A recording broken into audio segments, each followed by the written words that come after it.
الحمدللہ رب العالمین والصلاة والسلام علی سید الانبیاء والمرسلین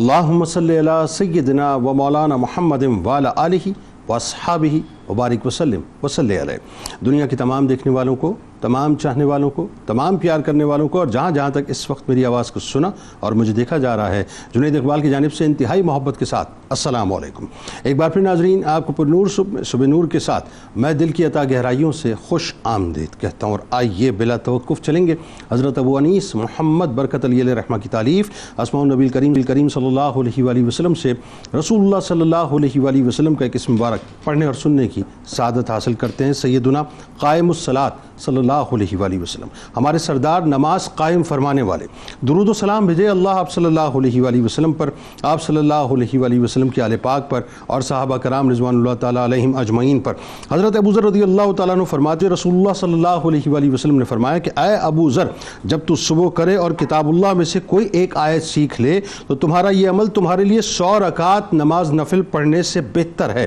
اور جب تو صبح کرے اور ابواب علم میں سے کوئی ایک باب سیکھ لے تو یہ تیرے لیے 1000 رکعت نماز نفل پڑھنے سے بہتر ہے۔ ہمارے ساتھ ناظرین، آج آپ نے میری گزارش سے ضرور جڑے رہنا ہے۔ آج پہلی سفر ہے، 20 دن ہو گئے سانحہ کربلا کو، 20 دن ہو گئے ناظرین اس قیامت خیز ظلم و جبر کو، جس کا تصور بھی یقین مانیے وجود کو جھنجھوڑ کے رکھ دیتا ہے کہ کربلا تاریخ کا ایک ایسا دل سوز، ایک ایسا دل خراش، ایک ایسا جاں گداز حصہ ہے، ایک ایسا واقعہ ناظرین جس کے پڑھنے سے، جس کے سننے سے اور جس کے بیان کرنے سے وجود باقاعدہ تھر تھراتا ہے اور دل باقاعدہ پگھلنے لگتا ہے۔ یعنی ویسے تو ناظرین تاریخ اسلام اپنے دامن میں کئی ایک دل خراش اور آزمائشوں سے بھرپور واقعات کو سموئے ہوئے ہے، لیکن وہی بات ہے کہ کئی ایک شہادتیں ایسی ہیں جو تاریخ اسلام کا حصہ ہیں اور جنہیں پڑھ کے آج بھی یقیناً روح کانپ جاتی ہے، وجود تھر تھرا جاتا ہے۔ مگر ناظرین، کربلا وہ آزمائش ہے جو ساری آزمائشوں کا مجموعہ ہے، کربلا وہ تکلیف ہے جو ساری تکلیفوں کا مجموعہ ہے، کربلا وہ ظلم ہے جو سارے ظلم و جبر کا مجموعہ ہے، کربلا وہ دکھ ہے ناظرین جو سارے دکھوں کا مجموعہ ہے، اور کربلا وہ آنسو ہیں جو سارے آنسوؤں کا مجموعہ ہے۔ بلکہ یوں کہیے کہ کربلا بنیادی طور پہ یعنی جب غم اپنی انتہا کو پہنچتا ہے نا، تو یوں کہیے کہ کربلا کے سانچے کے اندر ڈھل جایا کرتا ہے۔ کہ آج بھی ناظرین جبکہ اس واقعے کو تقریباً 14 صدیاں گزر چکی ہیں، یعنی تقریباً 1384 برس ہو چکے ہیں، 1384 برس کروٹ لے چکے ہیں، مگر جب بھی امام علی مقام امام حسین علیہ السلام اور ان کے اہل بیت اطہار اور ان کے رفقا کا ناظرین تذکرہ آتا ہے، جب ان پر ڈھائے جانے والے ظلم و ستم، ان کے مصائب و آلام اور باطل پرستوں کی جانب سے اپنی طاقت کے زام میں کربلاؤں پر کربلائیں یعنی ان کے اوپر ڈھائے جانے کا ذکر ملتا ہے، تو یقین مانیے روح کانپ اٹھتی ہے اور دلوں میں رنج و غم اور کرب و الم کی جو کیفیت پیدا ہوتی ہے، واللہ میں آپ کو بتاؤں زبان اس کرب کو، اس تکلیف کو، اس قیامت کو بیان کرنے سے مکمل طور پہ قاصر ہے۔ کہ ایک لمحے ذرا تصور تو کیجئے صاحب کہ گھرانہ رسول صلی اللہ علیہ وآلہ وسلم، گھرانہ رسول صلی اللہ علیہ وآلہ وسلم کو انتہائی بے دردی سے شہید کر کے ان کے مبارک اجسام کو اپنے گھوڑوں کی ٹاپوں سے روندنے کے بعد بھی یزیدیوں کے دلوں کو چین نہ آیا کہ شہدائے اہل بیت علیہ السلام اور رفقائے امام علی مقام کے سرحائے مبارک اور اسیران اہل بیت کو لے کر پاک بیبیوں کے ساتھ کوفے کے بازاروں میں باقاعدہ پھرایا گیا ناظرین۔ پھر ابن زیاد کے ظلمت قدے، میں ظلمت قدہ کہتا ہوں صاحب، دربار نہیں کہتا، ظلمت قدے میں لے جایا گیا، قید و بند کی صحبتوں سے باقاعدہ گزارا گیا۔ یہ منظرنامہ ناظرین عام گھرانے کا میں آپ کے سامنے بیان نہیں کر رہا، بلکہ گھرانہ اہل بیت کا بیان کر رہا ہوں۔ پھر ان نفوس قدسیہ کو جن کو فرشتے سلامی دینے آئیں اور اس حاضری پر ناز فرمائیں، اب انہیں انتہائی صفاکی سے سواریوں پر باندھ کر اپنی فتح کا جشن منانے کو کوفے سے کئی منازل طے کروا کر ظلمت قدائے یزید لے جانے کے لیے پہلے بازاروں میں باقاعدہ گھمایا گیا، اور شہدائے کربلا کے مبارک سروں کو تشہیر کرتے ہوئے باقاعدہ ایڈورٹائز کر تشہیر کرتے ہوئے ابن زیاد کے سپاہیوں کے ہاتھوں شام باقاعدہ پہنچایا گیا۔ یزید نے اپنے ظلمت قدے میں لوگوں کو اپنی طاقت دکھانے کے لیے باقاعدہ جمع کیا ہوا تھا، وہ بدبخت اپنی چھڑی سے نواسہ رسول صلی اللہ علیہ وآلہ وسلم کے لبھائے مبارک اور دندان مبارک کی گستاخی کرتا رہا۔ حضرت ابو برزہ الاسلمی رضی اللہ تعالیٰ عنہ سے نہ رہا گیا، کیونکہ وہ تو ان مبارک بوسوں کو دیکھ چکے تھے جو لبھائے مبارک کی زینت بنتے تھے ناظرین۔ یعنی کیا قیامت خیزی آج کے دن کہ یزید کے ظلمت قدے میں ناظرین جو اس وقت یوں کہہ لیجئے کہ ظلم جبر بپا ہے، جو آقا صلی اللہ علیہ وآلہ وآلہ وسلم کی امت کے اوپر نہیں بنیادی طور پہ، بلکہ آقا صلی اللہ علیہ وآلہ وسلم کے خانوادے کے اوپر ہے۔ ذرا سوچئے کہ جس امت کے لیے آقا صلی اللہ علیہ وآلہ وسلم راتوں کو جاگ جاگ کر قدمین شریفین کو متورم کر لیا کرتے تھے، جس میں اتھر پر پتھر کھا لیا کرتے تھے، جن کے جسم اتھر کو زخمی کیا جاتا تھا، جن کی زبان مبارک پر ہر لمحہ رب حبلی امتی کی صدائیں رہتی تھی، آج انہی کی آل کے ساتھ یہ سلوک کو بھی سر عام کیا جا رہا ہے کہ ایک قیامت وہ تھی جو کربلا میں گزری، جو کوفے کے بازاروں میں گزری، ابن زیاد کے باقاعدہ ظلمت قدے میں گزری، اور ایک قیامت یہ ناظرین جو دمشق کے بازاروں سے گزر رہی ہے، جو یزید کے دربار میں گزر رہی ہے۔ پھر چشم فلک نے وہ منظر دیکھا کہ شیر خدا کی شہزادی سیدہ زینب سلام اللہ علیہ حیدری لہجے کے اندر ایک خطبہ فرماتی ہیں اور سب کچھ پلٹ کر رکھ دیتی ہیں کہ جو یزید ابھی تک اپنے چہرے پر مکر کا نقاب ڈالے ہوا تھا، اس یزید کے چہرے کو مکمل طور پر یوں کہہ لیجئے کہ بے نقاب کر کے رکھ دیا اور اس کا اصلی چہرہ لوگوں کے سامنے رکھ دیا۔ یعنی معاملہ جب پھر امام زین العابدین علیہ السلام تک پہنچا اور جامع مسجد ناظرین دمشق تک پہنچا تو پھر جلال حیدری میں وہ آواز گونجتی ہے کہ اہل بیت اطہار علیہ السلام کی عظمت الشان بھی بیان ہوتی ہے، اور یزید کی موجودگی میں اس کے مظالم جو ہیں وہ ان الفاظ میں بیان کیے جاتے ہیں، یعنی بالفاظ دیگر بیان کیے جاتے ہیں کہ امام علی مقام امام حسین علیہ السلام نے مارکہ کربلا میں صدائے حق بلند کی، باطل کی ہر طرح سے مخالفت کی، حتیٰ کہ اپنے اہل بیت کی اور اپنے پیاروں کی عظیم ترین شہادتوں کے ذریعے امت مسلمہ کو یہ پیغام اور یہ پیام دے دیا کہ کامیابی اقتدار کو حاصل کرنے میں نہیں ہے بنیادی طور پہ، بلکہ اعلیٰ مقصد کا حصول کامیابی اور کامرانی کہلاتا ہے۔ اسی لیے یزید تخت نشین ہو کر بھی نامراد رہا، یزید حکومت کر کے بھی نامراد رہا، یزید طاقت اور قوت ہونے کے باوجود بھی نامراد رہا، اور امام علی مقام امام حسین علیہ السلام شہید ہو کر بھی کامیاب ہو گئے، بامراد ہو گئے۔ یعنی نظریہ جیت گیا، طاقت ہار گئی اور ڈر مکمل طور پہ ہار گیا۔ آغاز کرتے ہیں۔ ہمارے ساتھ جو شخصیات موجود ہیں وہ یقیناً کسی تعارف کی پہلی شخصیت ممتاز عالم دین محترم جناب مفتی محمد شاہد مدنی صاحب تشریف فرمائیں، دوسری شخصیت ممتاز عالم دین جناب علامہ اکرام حسین القادری صاحب تشریف فرمائیں، اور تیسری شخصیت ممتاز عالم دین جناب مفتی سید اویس علی صاحب تشریف فرمائیں۔ تینوں احباب کو السلام علیکم، خوش آمدید۔ اور آخر میں ملک کے ممتاز شناخہ جناب قاری اسد الحق صاحب منقبت کا نذرانہ پیش فرمائیں گے۔ علامہ صاحب میں آپ کو سچ بتاؤں، مفتی صاحب بالکل میں یہ دل کی بات عرض کر رہا ہوں، مطلب جب بھی میں کربلا کا ذکر کرتا ہوں، اب یقین مانیے زبان ساتھ نہیں دیتی ہے، الفاظ ساتھ نہیں دیتے، یعنی میں سمجھ نہیں پاتا کہ ان الفاظ کو میں اپنے جذبات کے ساتھ سنگ کیسے کروں، کون سے ایسے الفاظ لاؤں صاحب جو اس قیامت خیزی کو بیان کر سکے۔ اہل بیت اطہار کا قافلہ مفتی صاحب کوفے سے ظاہر ہے اب دمشق کی جانب روانہ ہو رہا ہے، بہت ہی دل سوز منظر ہے، اور میں چونکہ آج پہلی سفر المظفر ہے اور دمشق کے ظلمت قدے میں پہنچ چکا ہے، لیکن میں چاہتا ہوں ذرا سا لوگوں کو یہ بتائیے کہ جس وقت کوفے سے روانہ ہوا تو منظر کیا تھا، ایک بات کن کن مراحل سے گزرا، دوسری بات پھر اس کے بعد وہی بات ہے کہ امام علی مقام امام حسین علیہ السلام کا سر اقدس سے مذاق تو نہیں، تو کرامات کا ظہور تو ہونا تھا، بتائیے ذرا۔ بسم اللہ الرحمن الرحیم، هو القادر هو الحق هو المعین۔ جنید بھائی، یہ واقعتاً ایک ایسا موضوع ہے کہ زبان ساتھ نہیں دیتی کہ امت نے اہل بیت اطہار کے ساتھ کیا کیا، اور 50 برس ٹھیک 50 برس اور اخبث الناس اشر الناس یزید خبیث لعین،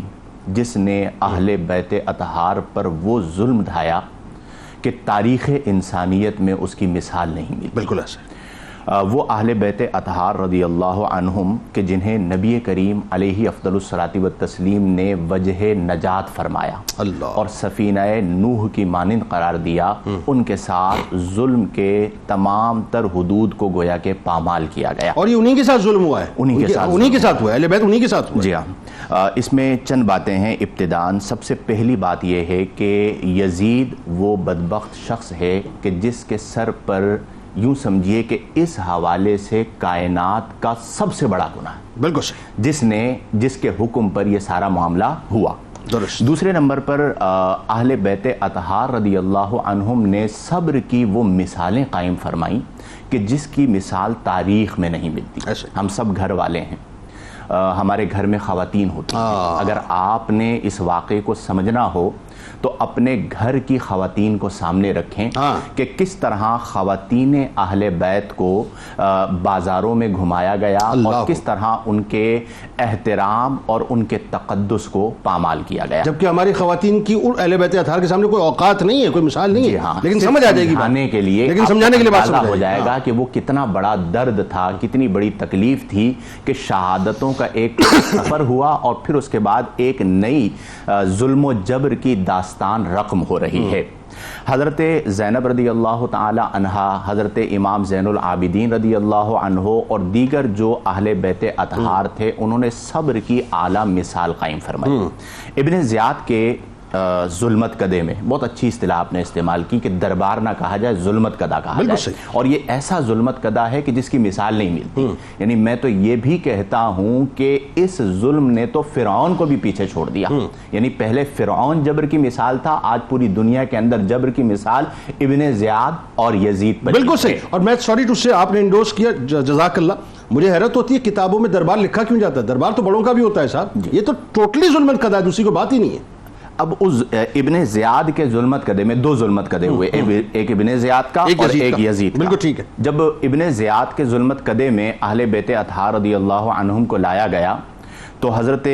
زینب بنت فاطمہ سلام اللہ علیہا کے حوالے سے آپ کے بارے میں پوچھا کہ یہ کون ہیں.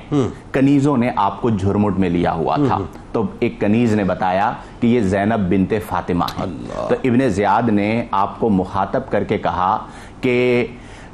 تمہیں قتل کیا گیا، تمہارے گھر والوں کو قتل کیا گیا معاذ اللہ. یعنی اس کا جو خبث باطن تھا. یہ الفاظ اس لیے ادا کیے جا رہے ہیں کہ آج امت کو یہ پتا چلے کہ ان کی قباحت و شناعت کی وجہ کیا ہے، انہوں نے ظلم کتنا بڑا کیا ہے اہل بیت اطہار پر. تو اور اللہ نے معاذ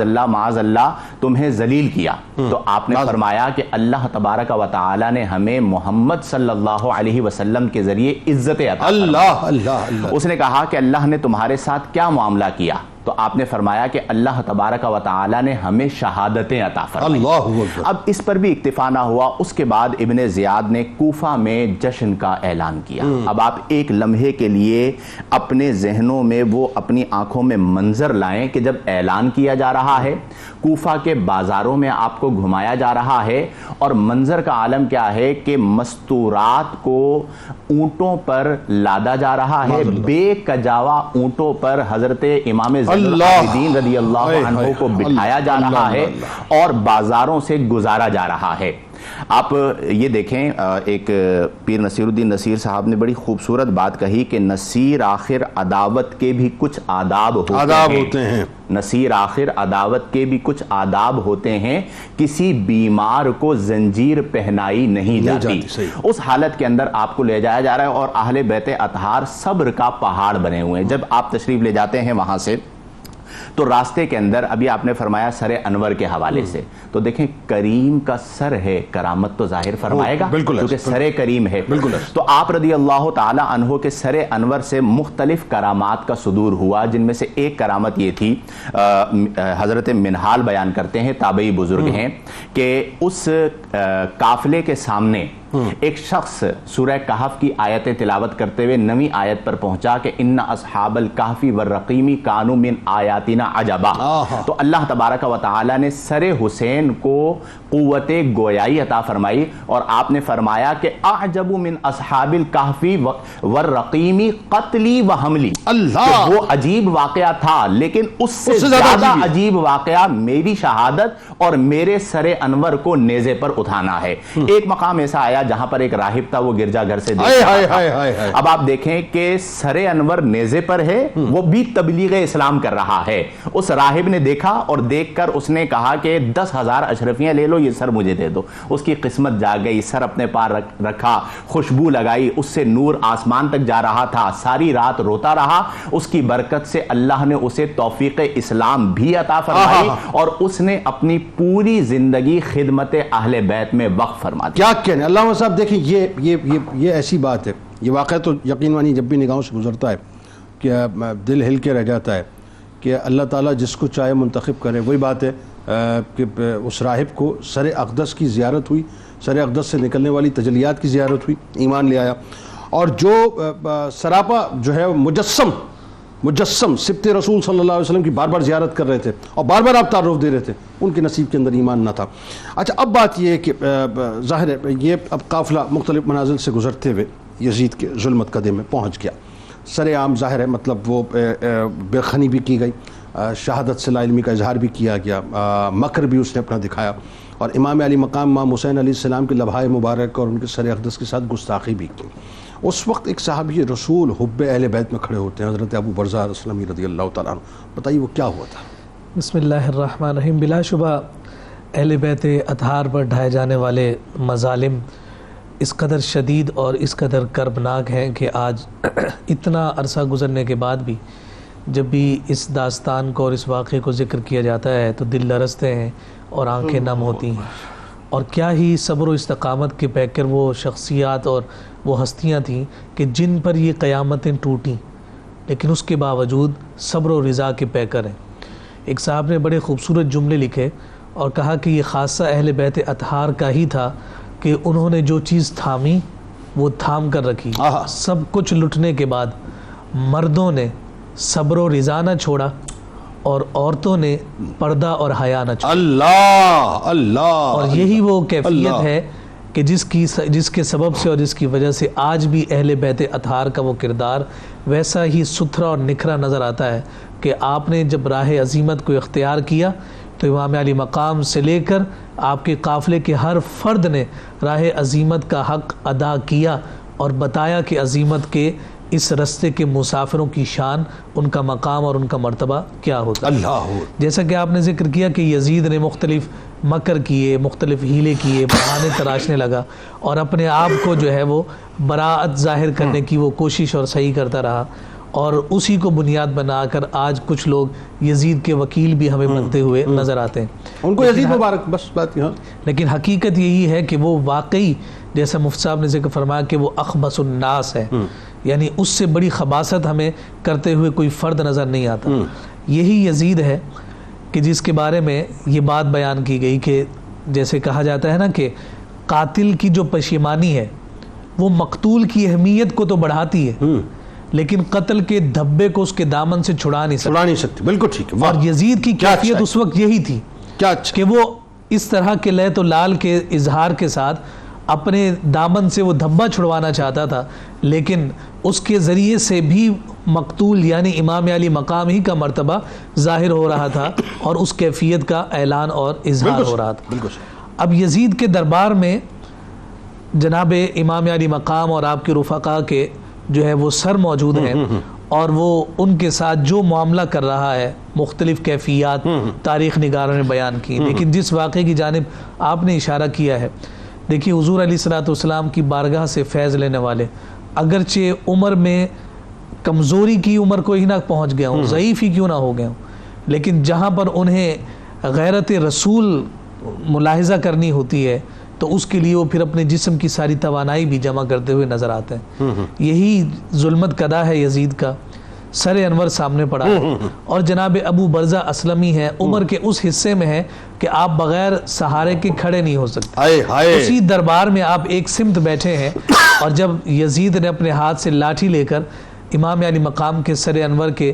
لبوں کو اور ہونٹوں کو ساتھ اور ان کے دندان مبارک کو چھیڑا ہے اور توہین اور بے ادبی کی ہے،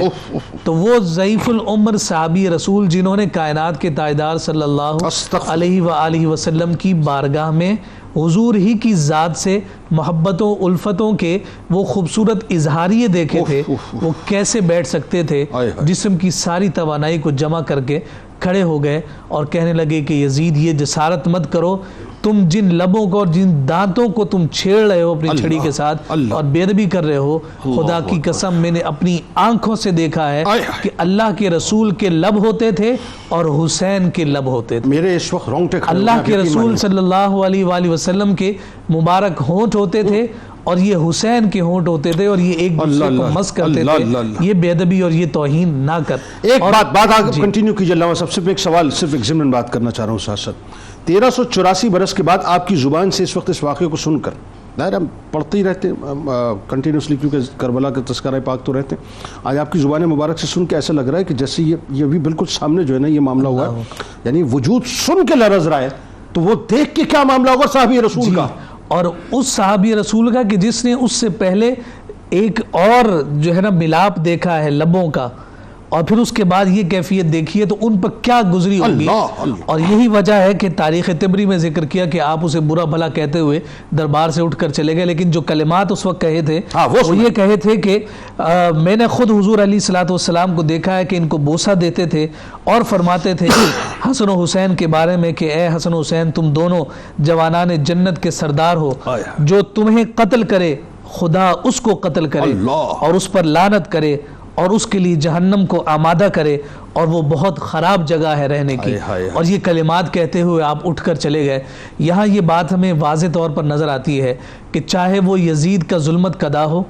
لیکن اگر وہاں ایمان کی حرارت موجود ہے تو پھر وہ ایمان کی حرارت اپنا اظہار کرتی ہے. اور آج اگر کم و بیش 1400 سال گزر جائیں، 1384-85 سال گزر جائیں، لیکن ایمان کی حرارت اگر آج بھی موجود ہو تو وہ جو درس ہے جو اس مقتل گاہ، میں اس مقام کو کربلا کے مقام کو صرف مقتل گاہ نہیں کہتا، وہ ایک مکتب گاہ بھی ہے. تو جس نے اس مکتب گاہ کے درس کو اور وہاں نصاب جو مرتب کیا گیا اس درس کو حاصل کیا اور اس ایمان کی حرارت کو آج بھی لیے ہوئے ہے، تو اس کی آنکھ آج بھی نم ہوتی ہے، دل آج بھی لرزتا ہے، آنکھوں سے آنسوؤں کا خراج بھی نکلتا ہے. اور یہ اسی سبب سے ہے کہ جو امام الانبیاء نے اپنے اہل بیت اور بالخصوص شہزادگان کے ساتھ اپنی محبتوں کے خوبصورت اظہار یہ فرمایا. علامہ صاحب بات پتہ ہے کیا ہے؟ بڑی شادی سے میں بڑا ڈرپوک قسم کا آدمی، سچی بات میں آپ کو بتاؤں، بہت ڈرپوک ہوں، اور میرا یہ ڈر رہنا بھی چاہیے. میں ڈرپوک اس اعتبار سے ہوں جن کو اہل بیت اطہار کی محبت کا پاس نہیں ہے نا، یوں کہیے کہ جن کو اہل بیت اطہار کی تکلیف کا پاس نہیں، پھر ان کے پاس جنت کا پاس نہیں. تو یہ تکلیف کا پاس ہی آپ کو جنت کا پاس دلائے گا بنیادی طور پہ، یوں کہیے کہ محبت جو ہے اس کا پاس ہی جنت کا پاس دلائے گا آپ کو. تو صاحب ہمارے پاس تو کچھ اور ہے ہی نہیں، ہمارے پاس تو بس در مصطفیٰ صلی اللہ علیہ وسلم ہے اور در اہل بیت اطہار ہے، در صحابہ ہے. اب ذرا آئیے جو اگلی بات ہے وہ بھی بڑی قیامت خیز بات ہے، اور وہ بات دیکھیں نا، جو نعرہ تکبیر پڑھ کے معاذ اللہ ثم معاذ اللہ اپنی نمازوں کے گزرنے کے وقت کا جو ہے وقت کے گزرنے کا فکر کرتے ہوئے معاذ اللہ سر انور کو تر انور سے جدا کر رہے ہیں، ان بدبختوں کو مطلب کاش مطلب یہ نظر آ جاتا کہ اسی تسلسل میں ایک وقت ایسا آئے گا کہ سفیر قیصر روم بیٹھا ہوگا، اسی تسلسل میں ایک وقت ایسا آئے گا کہ ایک یہودی جو ہے یزید کے ظلمت کے اندر بیٹھا ہوگا، اور جس وقت کوئی سارا منظر دیکھے گا تو وہ اس کو اس کی اوقات یاد دلائے گا اور بتائے گا کہ تو نے جو یہ کیا ہے. ہم تو بیسیکلی جو ہے وہ اس انداز سے اپنے جو جتنے بھی مقدسات ہیں اس کا احترام کرتے ہیں. بتائیے ذرا. بسم اللہ الرحمن الرحیم والحمدللہ والصلاة والسلام علی رسول اللہ. جنید بھائی، یقیناً واقعہ کربلا ایک دلسوز واقعہ ہے. جو آزمائشیں، جو مصیبتیں خاندان نبوت علیہ الصلوۃ والسلام پر نازل ہوئیں، اس کا بیان اور اس کو ضبط تحریر میں لانا یہ ہمارے بس کی بات نہیں ہے. اسی طرح علماء نے فرمایا کہ حضرت امام پاک امام حسین رضی اللہ تعالی عنہ کی شہادت کے پیچھے اور اسیران کربلا پر جو ظلمت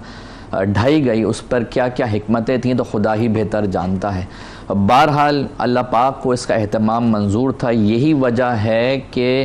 امام پاک امام حسین رضی اللہ تعالیٰ عنہ کی شہادت سے کئی سو سال پہلے، اس واقعے کے رونما ہونے سے کئی سو سال پہلے جو عیسائی تھے ان کی عبادت گاہوں میں یہ اشعار مکتوب تھے. وہ اشعار کیا تھے؟ اترجو امت قتلت حسینہ شفاعت جدہ یوم الحساب. کہ وہ امت، وہ قوم کیسے امید رکھ سکتی ہے کہ جو اپنے جو حسین کو قتل کرے اور ان کے جد سے، ان کے نانا سے شفاعت کی امید بھی رکھے یوم قیامت. تو یہ جب چیز جو ہے وہ وہاں پہ جب لشکر جاتا ہے اور دیکھتا ہے تو وہ سوال کرتا ہے کہ یہ کب آپ لوگ نے لکھا؟ تو انہوں نے یہ کہا کہ یہ کم و بیش آپ کے انبیاء سے، آپ کے نبی کی آمد سے 300 سال پہلے یہ چیز مکتوب تھی. یعنی کہنے کا مقصد یہ ہے کہ یہ چیز پہلے ہی بہت زیادہ واضح تھی. علامہ ابن عساکر نے اس کو ذکر بھی کیا. بہرحال امام پاک امام حسین رضی اللہ تعالیٰ کی شہادت جو ہے یہ وہ شہادت ہے جس کی وجہ سے آپ کا سر اور بلند ہو گیا. وہ سر کٹ کر بھی سر بلند ہے، اور یزید اپنے ظلمت قدم میں بیٹھ کر بھی ناکام و نامراد ہوا. اور اس ناکامی اور نامرادی کا اظہار یوں بھی ہوا کہ مسلمان تو مسلمان، غیر مسلمین بھی اس کی گواہی دینے لگے کہ تم نے جو کام کیا ہے، تم نے جو فعل شنی سر انجام دیا ہے، اس کی مثال تو ہمارے یہاں بھی نہیں ملتی۔ چنانچہ ایک شخص جو سفیر کیسر روم تھا، یعنی اس کا ایمبیسڈر تھا جو وہاں کی سلطنت تھی روم کی، وہ اس دربار اس ظلمت قدے میں موجود تھا۔ تو اس نے جب یہ منظر دیکھا جس کی بڑی خوبصورت عکاسی قبلہ حضرت بیان فرما رہے تھے کہ جب یہ چیز بیان کی تو علامہ ابن حجر ہیثمی رحمۃ اللہ تعالی علیہ بیان فرماتے ہیں سوائق المحرقہ کے اندر کہ وَلَمَّا فَعَلَ يَزِيدُ بِرَأْسِ حُسَيْنَ مَا مَرَّ، کہ جب یزید نے وہ برے کام کیے امام حسین رضی اللہ تعالیٰ کے سر انور کے ساتھ، جس کا ذکر حضرت نے کیا، فرمایا کہ کان عندہ رسول قیصر، تو اس کے پاس جو ہے وہ کیسر روم کا ایک نمائندہ موجود تھا۔ فقال، تو اس کیسر روم کے نمائندے نے کہا کہ متعجبا ان عندنا فی بعض الجزائر فی الدیر، کہ ہمارے پاس، جو حیرت زدہ ہو کے کہا کہ ہمارے بعض گرجا گھر میں جو ہے وہ کیا موجود ہے؟ کہا کہ حافر حمار عیسیٰ ابن مریم، کہ ہمارے پاس عیسیٰ علیہ السلام کے جو دراز گوشت تھا اس کے نال کے کھر کے نشان موجود ہیں، کھر کے نشان موجود ہیں۔ فرمایا کہ فَنَحْنُ نَحُجُّ عَلَيْهِ كُلَّ عَامٍ مِنَ الْأَقْطَارِ، ہم دور دراز سے اس کی زیارت کے لیے جاتے ہیں۔ اور فرمایا کہ وَنَنظُرُ النُّذُورَ وَنُعْظِمُهُ كَمَا تُعْظِمُونَ كَعْبَاتُكُمْ، کہ ہم اس کی ایسی تعظیم کرتے ہیں جیسے تم اپنے کعبہ کی تعظیم کرتے ہو۔ خچر کے خر کے نشان ہیں، اس کی تعظیم ایسی کرتے ہیں جیسے تم اپنے کعبہ کی تعظیم کرتے ہو۔ فَأَشْهَدُ إِنَّكُمْ عَلَى بَاطِلٍ، اور میں یہ گواہی دیتا ہوں کہ اے یزیدیوں تم باطل پر ہو، تم گمراہ ہو، تم بدبخت ہو۔ اور پھر ایک اور وہاں پہ شخص موجود تھا کہ جو یہودی تھا، اس نے کہا وَقَالَ ذِمِّيٌّ آخر بَيْنِي وَبَيْنَ دَاؤُدَ 70 ابن، اور وہاں پر ایک یہودی شخص موجود تھا، کہتا ہے کہ حضرت داؤد علیہ السلام اور ہمارے درمیان جو آبا کا جو واسطہ ہے وہ 70 کے قریب ہے۔ اور کہا کہ تعظمون الیہود، کہ یہودی اب تک میری تعظیم کرتے ہیں کہ میں ان کی اولاد میں سے ہوں، وَتَحْتَرِمُونِي وَأَنْتُمْ قَتَلْتُمْ ابْنَ نَبِيِّكُمْ، اور میرے احترام کرتے ہیں جبکہ تم نے اپنے نبی کے فرزند کو قتل کر دیا۔ تو اندازہ کیجئے جب غیر مسلمین یہ گواہی دے رہے ہیں کہ اتنا بڑا تم نے جو فعل شنی کیا ہے اس کی مثال دنیا میں نہیں ملتی۔ ناظرین کرام، وہی بات ہے کہ الفاظ میں کہاں سے سمیٹ کے لے کے آؤں، یہ سب کچھ جو ہوا ہے یہ کوئی 4، 5، 6 صدیاں گزرنے کے بعد نہیں ہوا ہے، یہ ذہن میں رکھیے گا۔ یعنی 400-500 برس کے بعد کی داستان نہیں ہے یہ۔ سرور دو جہاں صلی اللہ علیہ وآلہ وسلم 11 ہجری کے اندر پردہ فرماتے ہیں ظاہر طور پہ، اور 61 ہجری کے اندر یہ واقعہ ہوا ہے۔ کل 50 برس کا عرصہ ہے، 50 برس۔ اس 50 برس کے عرصے میں اس امت نے، جس امت کے لیے قدمین شریفین متورم ہو جایا کرتے تھے،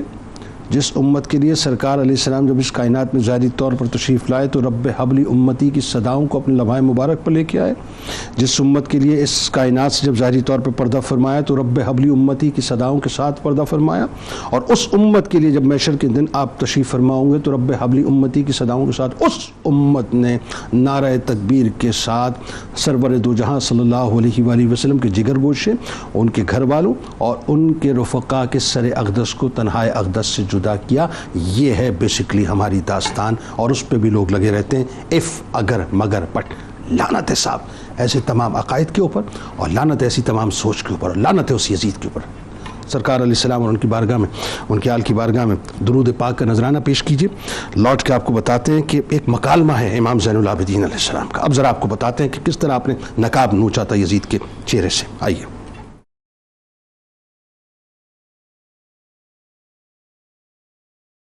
جناب ایک بار پھر میں آپ کو خوش آمدید کہتا ہوں۔ پہلی سفر المظفر ہے، اور آج قافلہ اہل بیت اطہار بیسکلی یزید کے ظلمت قدے میں اس کی تشریف آوری ہو چکی ہے۔ اب مفتی صاحب ذرا یہ بتائیے، سیدنا امام زین العابدین علیہ السلام ظاہر ذوف ہے، بیماری ہے،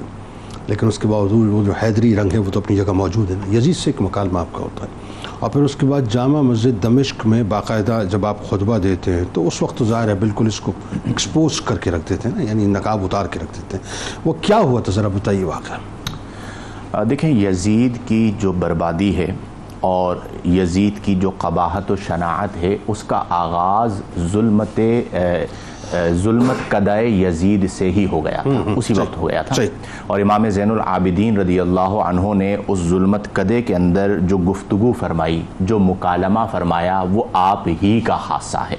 اور ایک مثال ہے کہ ایک ظالم کے سامنے، ایک جابر کے سامنے، ایک قاتل کے سامنے اور ایک طاقتور کے سامنے اعلائے کلمت الحق کیسے کیا جاتا ہے، اور آج اس چیز کو سیکھنے، سمجھنے اور اپنانے کی بہت ضرورت ہے۔ اور آپ رضی اللہ عنہ نے اس کے منہ پر جسے کالک ملنا کہتے ہیں، وہ اس کے ظلمت قدے کے اندر ہی ملتی تھی، اور اس نے اس چیز کو محسوس کر لیا تھا۔ اسے ہم یوں کہہ سکتے ہیں بقول شاعر کہ برباد تھا یزید وہ برباد رہے گا،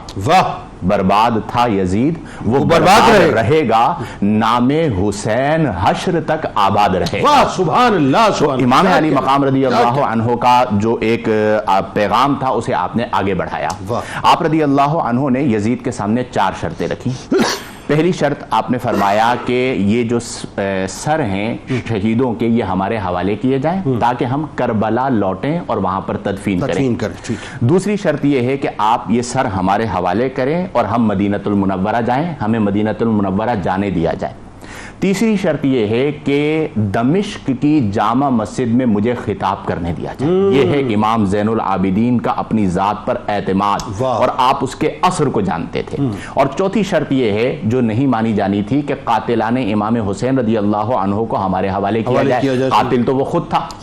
اب یہاں پر اس نے جس کا ذکر علامہ صاحب نے فرمایا کہ اس نے مکر سے کام لیا کہ جی کون ہے قتل کرنے والا، کون امام حسین رضی اللہ عنہ کو قتل کرنے والا وغیرہ۔ اس نے دیکھا کہ ان 4 شرائط میں سے ایک ہی شرط جو جامع مسجد کے اندر خطاب ہے، اس نے کہا یہ کر لیتے ہیں۔ جب مسجد میں پہنچے تو اس کا جو درباری خطیب تھا وہ خطبہ دے رہا تھا اور وہ خطاب کر رہا تھا، تو آپ نے اسے مخاطب کر کے فرمایا کہ وَيْلَكَ أَيُّهَا الْخَاطِبُ اشتریتا مردات المخلوق بسخط الخالق۔ آپ نے فرمایا کہ تیرے لیے بربادی ہو اے خطبہ دینے والے، تو نے مخلوق کی مرضی کو اللہ کی ناراضگی کے بدلے میں خرید لیا، کہ تو اس دربار میں بیٹھ کے درباری بن گیا اور ان کی تعریف کر رہا ہے، مدح کر رہا ہے، اور پھر آپ منبر پر تشریف لائے۔ اب جب امام زین العابدین رضی اللہ تعالی عنہ منبر پر تشریف لائے تو آپ نے فرمایا کہ انا ابن منا و صفا، انا ابن مکہ تا، کہ میں مکہ کا بیٹا ہوں، صفا اور منا کا بیٹا ہوں۔ اور جب آپ نے اپنے فضائل اور اپنی قرابت اور اپنی نسبت کو بیان کیا تو جو عمائدین وہاں پر موجود تھے ان پر رکت طاری ہو گئی، اور یزید وہاں پر گھبرا اٹھا اور ڈر گیا کہ کہیں ایسا نہ ہو کہ اس خطبے کی وجہ سے میرے لوگ ہی میرے خلاف ہو جائیں۔ یعنی اس خطبے کی تاثیر کا عالم کیا تھا کہ اس کے اوپر روب طاری ہو گیا اور وہ گھبرا گیا، یعنی چند لوگوں میں بساط پلٹتی ہوئی نظر آئی اور اس نے اس چیز کو محسوس کر لیا۔ تو اس نے مؤذن کو اشارہ کیا، اب امام زین العابدین ہیں، اس نے مؤذن کو اشارہ کیا کہ جلدی سے آذان دو کہ خطبہ رک جائے۔ اب اس بدبخت کو کیا پتا کہ جو آذان شروع ہوگی اس میں بھی آپ کے نانا جان کا ذکر ہے۔ چنانچہ مؤذن نے آذان شروع کر دی، اس نے کہا اللہ اکبر، تو امام زین العابدین رضی اللہ عنہ نے کمال، اس وقت آپ پر جلال غالب تھا، عموماً آپ کے مزاج میں جمال تھا، لیکن دمشق کی جامع مسجد میں جب آپ برسر منبر تھے تو آپ کی ذات اطہر پر جلال طاری تھا، جلال غالب تھا، اور اس کا اثر نظر آ رہا تھا۔ تو آپ رضی اللہ عنہ نے جب اللہ اکبر کی صدا سنی تو آپ نے فرمایا کہ بے شک اللہ سب سے بڑا ہے۔ اس کے بعد اس نے کہا اشہد ان لا الہ الا اللہ، تو آپ نے فرمایا کہ ہم یہ گواہی دیتے ہیں اور ہم نے یہ گواہی اپنے خون سے دی ہے۔ اشہد ان لا الہ الا اللہ، کہ میں اس بات کی گواہی دیتا ہوں کہ اللہ کے سوا کوئی معبود نہیں۔ اس کے بعد جب آذان میں اس نے پڑھا اشہد ان محمد رسول اللہ صلی اللہ علیہ وسلم، تو اب امام زین العابدین رضی اللہ عنہ نے یزید کو مخاطب کیا کہ تو خوش ہو رہا ہے کہ میں جیت گیا، تو جشن منا رہا ہے، اپنے جشن کا اعلان کر رہا ہے، اب بتا کہ مسجد کے اندر جو آذان دی جا رہی ہے اس میں ذکر تیرے نانا کا ہو رہا ہے یا میرے نانا کا ہو رہا ہے؟ تو اس میں ذکر بالیقین میرے نانا کا ہو رہا ہے۔ اس کا مطلب یہ ہے کہ آج بھی تو ظاہراً اپنے غلبے کو سمجھ کے مغلوب ہے، مردود ہے، اور مخبوس ہے، اور آج بھی اللہ نے غلبہ جو عطا فرمایا ہے وہ اہل بیت اطہار کو عطا فرمایا ہے۔ لب لباب یہ ہوا کہ آپ رضی اللہ عنہ کا وہ جو خطبہ تھا وہ ایک تاریخی خطبہ تھا، اس سے آپ نے یزید کے اصل چہرے کو واضح کیا، اور آپ رضی اللہ تعالی عنہ پھر اس کے بعد جو اگلا سفر ہے وہ روانہ ہوا، اور آپ رضی اللہ عنہ نے اس مقام پر بھی حق ادا کر دیا جو کوئی اور آپ کے علاوہ نہیں کر سکتا۔ اچھا ایک ظاہر ہے یہ تو کیا ایک خطبہ، یہ ترتیب جو ہے وہ اپنا آگے پیچھے ہو سکتی ہے، لیکن ایک خطبہ جو ہے وہ بی بی زینب سلام اللہ علیہ کا، مطلب میں تو ان کو سچی بات ہے کہ اگر میں ان کی شخصیت کو تو میں کیا ٹریبیوٹ پیش کروں، لیکن وہ basically spokes person of Karbala ہیں،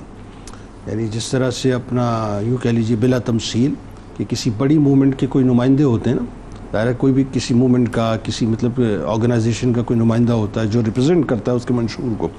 تو آپ بیسکلی جو ہے نا وہ کربلا کی اسپوکس پرسن ہیں، اور آپ نے جس طرح سے لہجہ حیدری میں، وہی بات ہے کہ ظلمت قضائے یزید میں جس طرح سے آپ نے اس کو ایکسپوز کیا ہے، وہ تاریخ کی انتہائی عظیم ترین مثال اس اعتبار سے بھی ہے کہ خواتین کو یہ پتہ ہونا چاہیے کہ جرت اور بہادری کا نشان بنیادی طور پہ اسی در سے بٹتا ہے۔ بتائیے ذرا کیا خطاب تھا وہ؟ جی بالکل، ہمیں واقعہ کربلا کے بعد جو خطابات یعنی کایا پلٹتے ہوئے نظر آتے ہیں، ان میں سے ایک بہترین خطاب اور بے مثال خطاب امام زین العابدین کا تھا، جن کے چند اقتباسات مفتی صاحب نے ذکر فرمائے، اور دوسرا جس نے بالکل لوگوں کا صرف سوچ نہیں بدلی بلکہ نظریہ بدل کر رکھ دیا، وہ سیدہ زینب سلام اللہ تعالی علیہا کا وہ خطبہ تھا جو یزید کے سامنے آپ نے ببانگ دوہل ارشاد فرمایا۔ جب سر حسین سیدہ زینب کے سامنے لایا گیا اور سر انور پر جو خون کے اثرات تھے اس کو دیکھ کر جب سیدہ پر کیفیت طاری ہوئی، تو اس وقت آپ نے اپنے بھائی امام حسین کو جب مخاطب کیا ہے، کلام کیا ہے، تو جو کلمات کہے اور اس کے اندر جو درد تھا، اس درد کا عالم یہ تھا کہ زبان تو سیدہ زینب کی تھی، لیکن اس درد کی کیفیت کو اس دربار میں موجود ہر فرد نے محسوس کیا، وہ لہجہ اور حیدری۔ آپ نے اس وقت یہ بات کہی تھی کہ اے حسین، اے محبوب رسول خدا، اللہ، اے مکہ و مینا کے بیٹے، اللہ، اے فاطمہ زہرا سیدۃ نساء العالمین کے بیٹے، اللہ، یعنی مخاطب کر رہی ہیں سر حسین کو، اور درباریوں کو درباریوں کو بتا ظلمت رہے قدے میں ہیں موجود تمام یہاں یہ جو سر ہے یہ کس مقام اور کس مرتبے کا ہے۔ آئے ہائے، ہر آنکھ میں اس وقت اشک تھے، کیا اور فساد، ایک فصاحت و بلاغت کا یوں سمجھیے سیل رواں تھا۔ آئے ہائے، آخر کیوں نہ ہو فصاحت و بلاغت جس کے گھر کی دہلیز سے بڑھتی ہو، تقسیم ہوتی ہو، آج وہ سیدہ زینب لہجہ حیدری میں بولنے والی۔ اور یہاں پر ایک راوی ہیں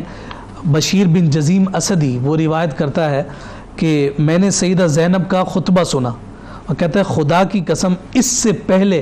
میں نے کوئی عالمہ بی بی نہیں دیکھی تھی کہ بولتی تو وہ تھی لیکن اس میں انداز اور کیفیت حیدر کرار کی، آئے ہائے ہائے، اور کہا کہ وہ خطبہ میں نے سنا تو ایسے لگتا تھا کہ علی المرتضیٰ خطبہ ارشاد فرما رہا۔ سبحان اللہ۔ اور پھر سیدہ پاک نے، سیدہ زینب نے جو کلمات کہے، جو کیفیات اس خطبے میں موجود تھی، جو اقتباسات تھے، اس کے ذریعے سے بالکل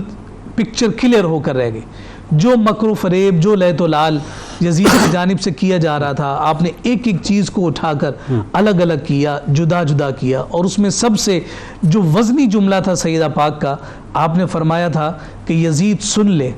تیرا نظریہ کمزور بھی ہے اور گھٹیا بھی ہے،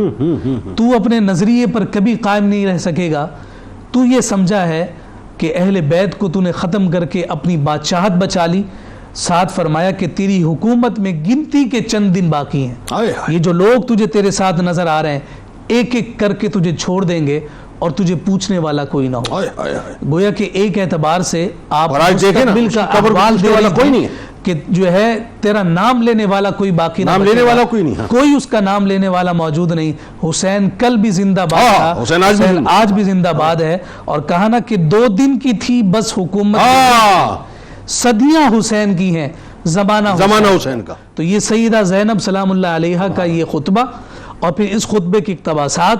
اس نے بالکل واضح کر دیا کہ یزید ہی قاتل حسین ہے، یزید ہی ہے کہ جس نے اس پوری منصوبہ بندی اور پلاننگ کو ترتیب دیا، اور یزید ہی سبب بنا اس واقعہ کربلا کا۔ قیامت تک جب جب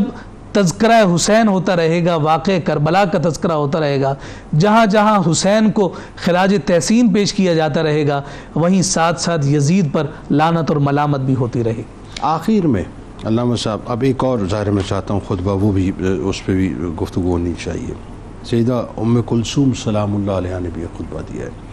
اور وہی بات ہے، آپ ان سارے رنگوں کو دیکھیں تو سارے رنگ جو ہیں وہ ایک ہی رنگ میں جا کے ضم ہو جاتے ہیں، وہ رنگ حیدری ہر جگہ نظر آتا ہے۔ بتائیے ذرا۔ جنید بھائی، جہاں پر سیدنا زینب سلام اللہ علیہا اور جناب سیدنا امام زین العابدین رضی اللہ تعالیٰ نے شاندار خطبات ارشاد فرمائے اور وہاں پر موجود جو لوگ تھے ان کو حقیقت سے آشنا کیا، وہاں ایک کردار سیدہ ام کلثوم رضی اللہ تعالیٰ عنہا کا بھی ہمیں نظر آتا ہے کہ جو خطبہ آپ نے ارشاد فرمایا اس نے بھی ایک گہرا اثر وہاں کے لوگوں کے قلوب پر ڈالا۔ وہ خطبہ کیا تھا؟ اگر روایت بالمعنی میں عرض کرتا ہوں تو سب سے پہلے انہوں نے اللہ تبارک و تعالیٰ کی حمد و ثنا بیان کی، اور نبی کریم صلی اللہ تعالیٰ علیہ وسلم پر درود و سلام بھیجنے کے بعد انہوں نے اہل کوفہ کو خطاب کیا، ان کو مخاطب کرتے ہوئے ارشاد فرمایا کہ اے اہل کوفہ، تم نے امام پاک امام حسین کی مدد کیوں نہ کی، تم نے ان کی نصرت کیوں نہ کی، ان کو شہید کر دیا، تم نے مدد نہ کی، ان کو شہید کر دیا اور ان کے مال و اسباب کو لوٹ لیا، ان کے گھر والوں کو قیدی بنا لیا اور ان کے مال کو اپنا ورثہ بنا لیا۔ اور پھر آگے آپ نے ارشاد فرمایا کہ تمہارے لیے ہلاکت ہو اور رحمت عزیز سے تمہیں دوری ہو، وائے ہو تمہارے حال پر، یعنی جو تم نے کام سر انجام دیا ہے اس سے اللہ پاک کی رحمت تم کبھی بھی امید نہ رکھنا اس کی، کہ جو تم نے فعل شنی کیا۔ اور فرمایا کیا کچھ معلوم بھی ہے کہ تم کن مصائب میں مبتلا ہوئے اور کیا بوجھ تم نے اپنی پشتوں پر ڈال دیا خاندان اہل نبوت پر ظلم کر کے، اور آخرت میں جو اس کا تمہیں اس کی سزا ملے گی، جو تمہیں نتائج ملیں گے وہ تمہاری امیدوں سے کہیں اور تمہاری جو سوچ ہے اسے کہیں ورا ہے۔ پھر آگے فرمایا کہ تم نے اہل بیت نبوت کے خون بہائے اور کن اہل حرم کو تکلیفیں پہنچائیں، کن مقدس گھر آنے کے خاندانوں کے ساتھ تم نے برا سلوک کیا اور کن اموال پر ناجائز قبضہ تم نے کیا۔ آگے فرمایا کہ تم نے ایسے شخص کو شہید کیا ہے، امام پاک امام حسین کے فضائل بیان کرتے ہوئے فرماتی ہیں تم نے ایسے شخص کو شہید کیا ہے جو رسول اللہ صلی اللہ علیہ وسلم کے بعد عظیم ترین شخص ہیں، اور فرمایا کہ رحم تمہارے دلوں سے اٹھا لیا گیا ہے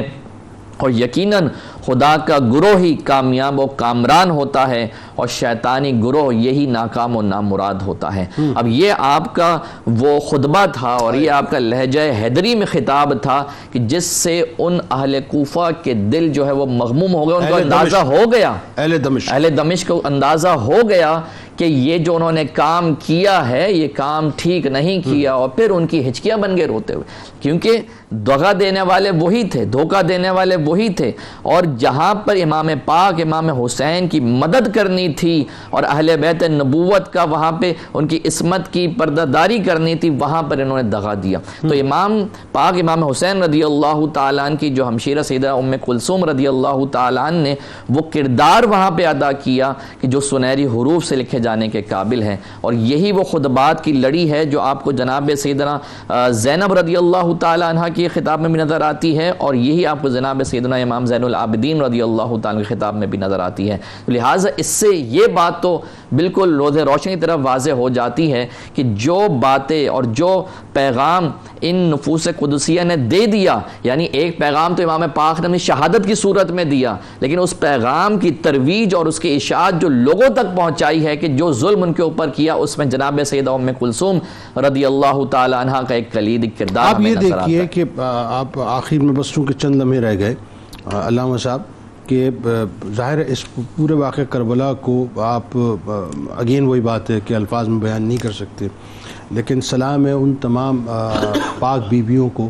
کہ جنہوں نے اپنے اعصاب کو اس وقت مجتمع رکھا، اور جس انداز سے مطلب ظاہر ہے آپ پوری سرکاری مشینری لگی ہوئی ہے، طاقت لگی ہوئی ہے، لیکن اس کے باوجود جو ہے وہ جو پیغام حق ہے اس کو پہنچایا۔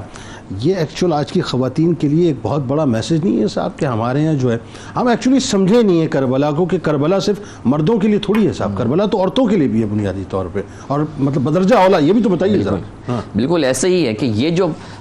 رول ماڈلز بنی ہیں ہماری خواتین کے لیے، جناب سیدہ زینب کا کردار، جناب سیدہ ام کلثوم کا کردار، جناب سیدہ سکینہ رضی اللہ تعالیٰ کا کردار، یہ وہ رول ماڈل ہمیں ملتا ہے کہ اگر ان کی سیرت پر ہم عمل کر لیں تو ہماری خواتین بھی کامیاب ہوں گی، دنیا میں بھی اور آخرت میں بھی۔ بہت لہٰذا ہمیں چاہیے کہ ان کی سیرت پر ہم عمل کریں۔ بہت شکریہ آپ تینوں احباب کا، آپ تشریف لائے، بس اس دعا کے ساتھ صاحب کہ کل بروز محشر اہل بیت اطہار کا صدقہ اللہ تبارک و تعالیٰ ہم تمام ذکر کرنے والوں اور سننے والوں کو عطا فرمائے۔ میں ایک جملہ ادا کرنا چاہتا ہوں یہاں پر صاحب، یہ جو بدنصیبی ہے نا صاحب اس امت کی، وہ یہ ہے کہ ہم اس چکر میں الجھ گئے کہ یہ پتہ نہیں واقعہ، مطلب لوگ تو بہت سے ایسے بھی ہیں نا جو یہ بھی بات کرتے ہیں پتہ نہیں ہوا نہیں ہوا واقعہ، معاذ اللہ ثم معاذ اللہ، تو ہم اس چکر میں الجھ گئے کہ صاحب یہ ہوا کہ نہیں ہوا، کیوں ہوا، کیسے ہوا، کس لیے ہوا، یزید صحیح تھا غلط تھا۔ ہونا تو یہ چاہیے تھا کہ ہم اس سے آگے وہ جو پیغام تھا نا کربلا کا پیغام، جو قربانیاں ہمارے لیے دی ہیں امام علی مقام امام حسین علیہ السلام ان کے رفقا نے، ہم اس کو لے کے چلتے۔ ہم صاحب کہاں الجھ کر رہ گئے، اور پیغام کتنا اعلیٰ و عرفہ تھا اس کی طرف تو ہماری توجہ نہ رہی۔ کتاب الشفا،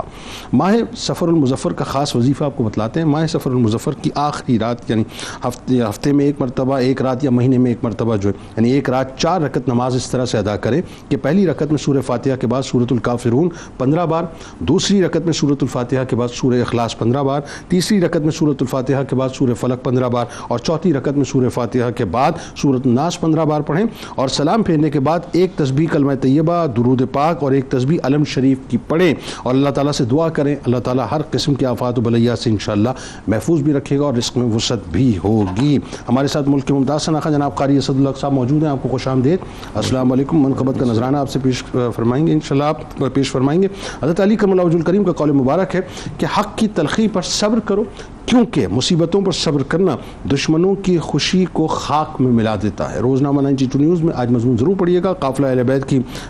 ظلمت قضاء یزید میں تشریف آوری کے حوالے سے۔ ٹویٹر پہ ہمیں فالو کر لیجئے، فیس بک پیج کو لائک کر لیجئے، یوٹیوب چینل کو سبسکرائب کر کے بیل آئیکن کو ضرور کلک کر لیجئے۔ آئیے مل کے نعرہ لگائیں گے، لیکن اس سے پہلے ذرا اپنی روح سے تجدید عہد وفا، لا یؤمن احدکم حتی اکون احب الیہ من والدہ وولدہ والناس اجمعین۔ اللہ تعالیٰ آپ کا، ہمارا، ہم سب کا، پاکستان کا اور امت مسلمہ کا حامی و ناصر، آمین۔ پاکستان کا مطلب کیا؟ لا الہ الا اللہ محمد رسول اللہ صلی اللہ علیہ وآلہ وسلم۔ کربلا تا شام بھی تھا، امتحان اہل بیت کربلا تا شام بھی تھا، امتحان اہل بیت پا رہنا چل رہا تھا، کاروان اہل بیت نیزوں پہ سر دیکھ کر روتے تھے کوفی بے وفا، نیزوں پہ سر دیکھ کر روتے تھے کوفی بے وفا، خود اجاڑا تھا جنہوں نے گلستان اہل بیت، خود اجاڑا تھا جنہوں نے